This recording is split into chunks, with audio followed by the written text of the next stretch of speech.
What is going on, everyone? It's Logan here with another episode of Living in Lex, and today I want to talk about the things that no one will tell you about living in Lexington, Kentucky. Some of the things we're going to be talking about on today's video, some of them might be good things, some of them might be bad things, and to be honest, it kind of hurts me a little bit to talk about the bad things about Lexington. I am a Lexington native, and I've grown up here my whole life, and I love to spread everything positive about Lexington, but let's be honest, if I said Lexington was perfect, then you'd say I was full of. I love being honest with you all in these videos, and I love it so much whenever you reach out, text, call, email me at any time. If you're thinking about moving to Lexington or plan on doing it within the next year, 2 years, please reach out to me. I make these videos for your information, but there's so much more to learn about Lexington and to know about Lexington before you make that move here. So I'll drop my information down below. Feel free to text, call, email me at any time. With all that being said, let's talk about what no one will tell you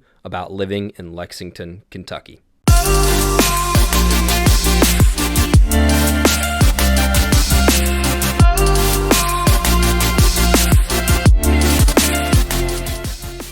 The first thing I want to talk about might be one of the more obvious things if you do any kind of research into Lexington, but I think it's worth noting here because there's a side of it that people don't talk about that much. The first thing that no one will tell you about Lexington is that it is a college town, and yeah, you might know it's a college town, but let's talk about why it's relevant for this video. Here in Lexington, we love the University of Kentucky, so all of the positive things that you tend to read about and see about online about how good UK basketball is doing or how Kentucky just won another bowl game in football and all things positive about UK athletics, about how our healthcare program is good. You hear about all the good things about UK. Let's talk about some of the drawbacks about Lexington being a college town. Lexington is really a small city, sitting at a little over 300,000 people. The University of Kentucky, when in session, has a little over 30,000 students. So that's almost 10% of the Lexington population is just students.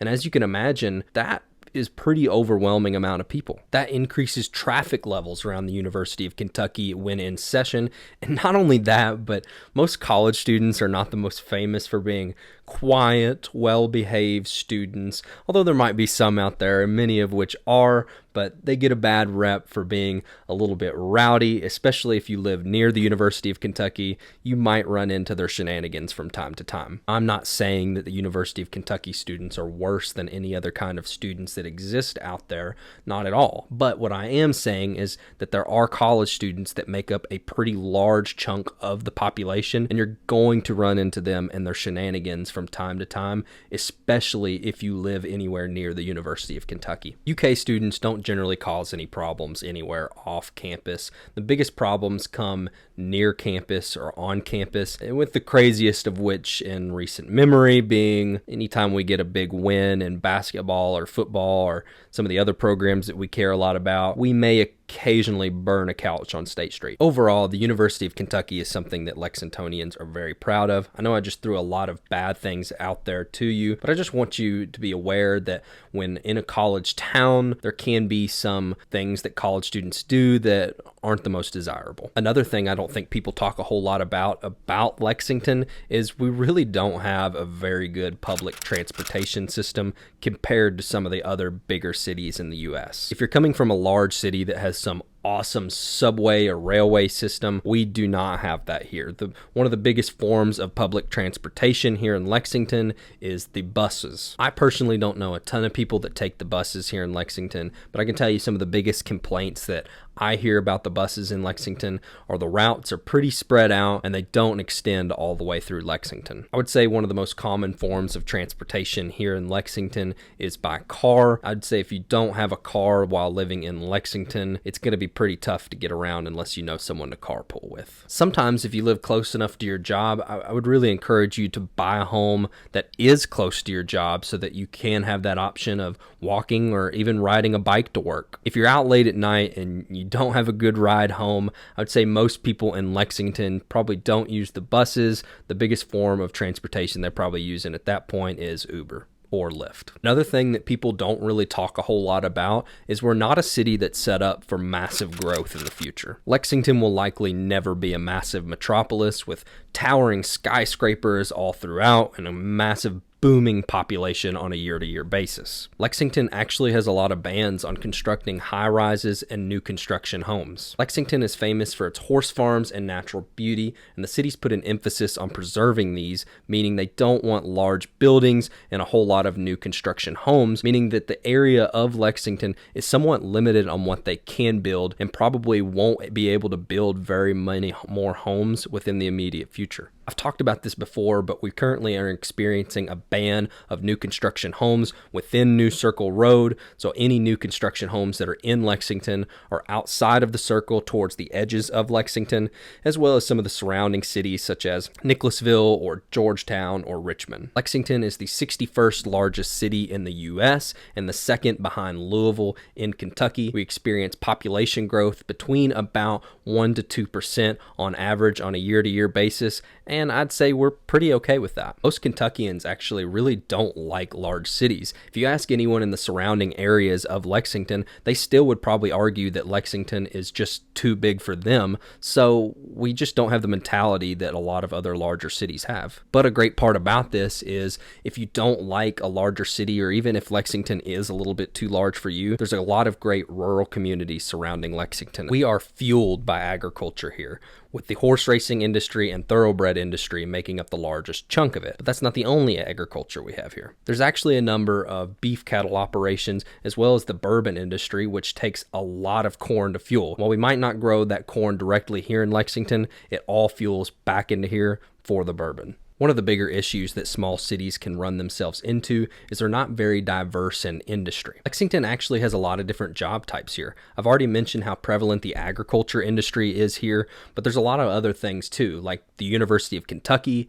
Amazon, Lexmark. All three of those alone make up more than 20,000 jobs in the area. If you go just a little bit north to the city closest to us, in Georgetown, you have a Toyota plant that employs somewhere around 10,000 people as well. Lexington will never be a massive city, but it's a slowly and steadily growing city that probably will continue to be that way for years to come. Also, I've talked a little bit about home prices in a former video in Lexington, but in the years to come, since Lexington isn't allowing much more new construction, home prices could go up because there is a little bit of a steady growth and little new construction. That likely means that home prices are set to appreciate in Lexington in the future. Again, not an economist. One of the next things that people don't really talk about much when it comes to Lexington, and it's one of the ones that I'm a little bit more proud of and is probably a little bit more of a positive than a negative, that you can go in any direction outside of Lexington and you're likely within 30 minutes, no matter which way you go, of nothing but nature and horse farms. On the north end of Lexington near Georgetown, you have the Kentucky Horse Park, which is a working horse farm,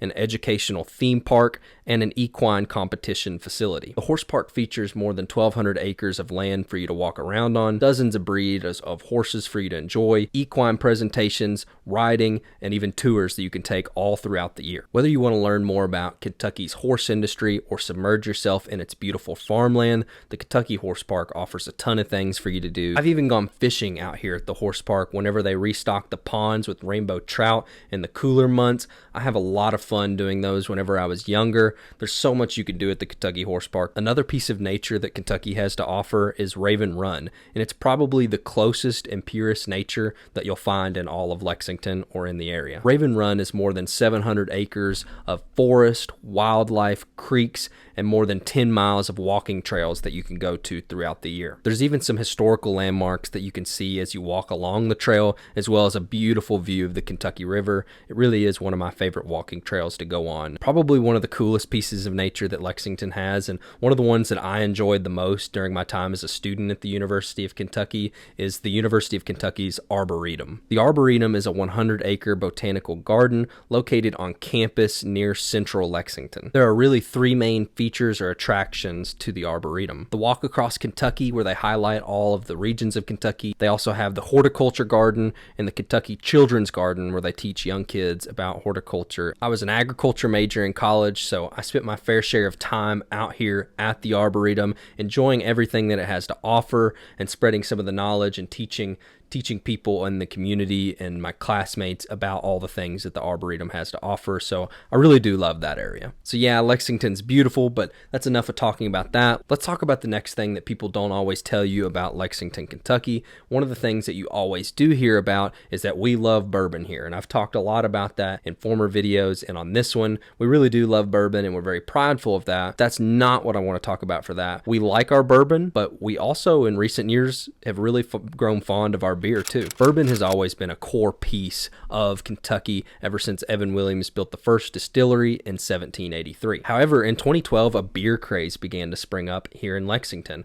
with many breweries coming up like Lexington Brewery, West Six Brewery, and maybe one of the biggest of which, Country Boy Brewing. A lot of the local restaurants around here serve some of the locally made beers here, and it is a little bit more expensive, but we support it because we like our local businesses. Sometimes I kind of wonder why beer did become so popular here, and maybe it just makes sense because we have a well-established bourbon here, so all the agriculture infrastructure that you would need to produce another kind of alcohol is kind of already in place, but I think the answer to that is a little bit more complicated. The biggest reason we're not only bourbon crazy, but beer crazy here in Lexington leads me into the next thing that I really think people should know about before they move into Lexington. We are Kentucky proud, and that's not only Lexington, but that really is all of Kentucky. If you're a Kentuckian, more than likely, you're very proud of where you're from and where you grew up. I would argue that we might be the proudest state and group of people right after a Texas or a Montana. Most people that I know have very little bad to say about where they're from and would argue with anyone about how much they care about where they're from. That's why it was so easy to adopt things like beer, and that's also why we like a lot of our local restaurants around here. A lot of them have really adopted to the Kentucky culture, really being bourbon and horse themed with a lot of other Kentucky themes sprinkled throughout all of them. Restaurants like Carson's, OBC Kitchen, and anything in the Distillery District have really adopted to these bourbon, horse, and basketball themes because we're so proud of them. We have local clothing companies like Kentucky for Kentucky, Kentucky Branded, that sell basically all things Kentucky products, Kentucky t-shirts, clothing, you name it, they probably have it. We have a podcast in the area that highlights all things University of Kentucky athletics and just Kentucky in general called KSR, Kentucky Sports Radio. We're the host of it. His name is Matt Jones. He's basically a local celebrity these days around here. I could keep going on and on about how prideful we are here in Kentucky and in Lexington, but if you don't believe me, just go around Lexington for a little while. Go to the mall, go to a restaurant, go anywhere out in public, and tell me you don't see at least one person wearing UK athletics gear, Kentucky branded gear, anything related to Kentucky. I'd be willing to bet wherever you go, majority of the people you see are wearing something Kentucky related. Honestly, this last thing you should know about Kentucky, us being prideful, is one of the hardest reasons it was for me to make this video because it's hard for me to say anything about Lexington or Kentucky. So if you're in the area, I really would recommend not bashing any of the things that we have, as we are pretty prideful. Now, we are very understanding and pretty polite people, but don't come in here and dislike everything we have and you'll be just fine here. That sums up this list of things that no one will tell you about Lexington or Kentucky. I listed 6 things, but there are a ton more to talk about. So if you want to talk about more things that you should know about Lexington or get all of your questions answered, or if you're just thinking about moving to Lexington, like I've said before many times, I'm a local Lexington native and real estate agent in the area. I answer questions all day long that you all have about the Lexington area, things to do, and all things related to Lexington. Feel free to text, call, email me at any time. I'm more than happy to help answer or help you in any way that I can. Also, if you like the content of this video and you want me to put out more on Lexington, I'm open to suggestions, so feel free to put that in the comments below. If you have any like that, be sure you press that subscribe button and the little notification bell at the bottom, as you don't want to miss out on all the content that I'm going to be having coming at you guys. So until next time, I'll catch you later on the next episode of Living in Lex.